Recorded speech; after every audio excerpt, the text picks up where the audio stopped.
नमस्कार. टिळकनगर बालविद्या मंदिर, Dombivli east, standard 4th, subject EVS 1, lesson number 4, water safe for drinking. Hello students, today we discuss about remaining part of lesson. मुलांनो, आतापर्यंत आपण काही छोटे प्रयोग पाहिले, त्याचबरोबर सोल्युशन म्हणजे काय, ORS सोल्युशन म्हणजे काय हे पाहिलं. त्याचबरोबर water safe for drinking, potable water म्हणजेच पिण्यासाठी निर्धोक पाणी कसे असते ते पाहिलं. त्याचबरोबर मायक्रोस्कोप कशा पद्धतीने काम करतो ते पाहिलेलं आहे. आता आपण पाठाचा उर्वरित भाग बघणार आहोत. There are numerous kinds of microorganisms around us.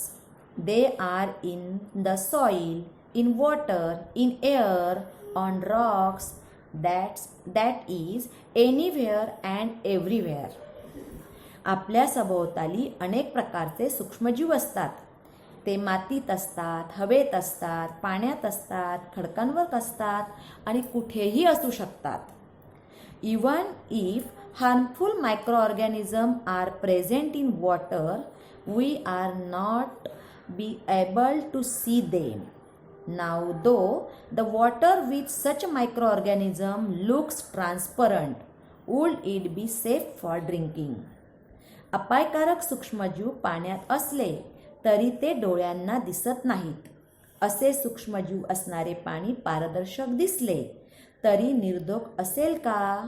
त्या पाण्याला आपण निर्धोक म्हणू शकू का?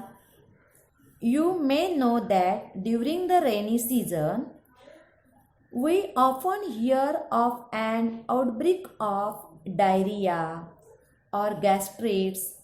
At such times, we need to boil the water that has been cleaned by settling and filtration.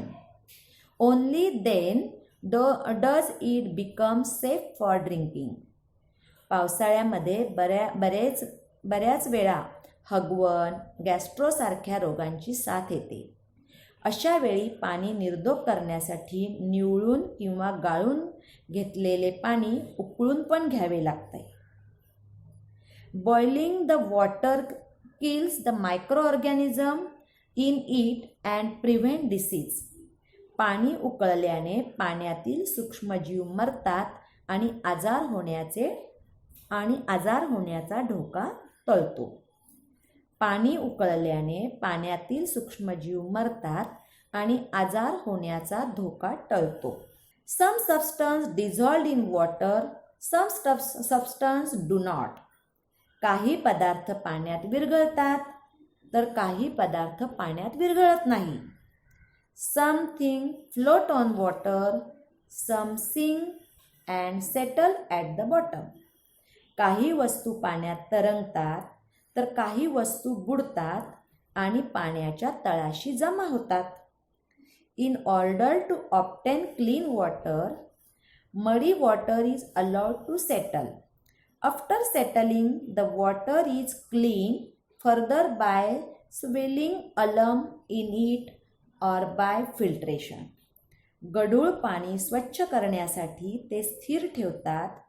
तळाशी गाळ जमा झाल्यावर पाण्यात तुरटी फिरवतात किंवा पाणी गाळून घेतात. Even in clean transparent water, microorganisms can be present. It is necessary to have safe water for drinking. So water must be boiled to destroy any microorganism in it.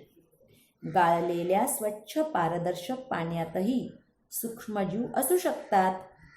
पाणी निर्धोक करून पिणे आरोग्यासाठी गरजेचे असते. त्यासाठी पाणी उकळून सूक्ष्मजीवांचा नाश करणे आवश्यक असते.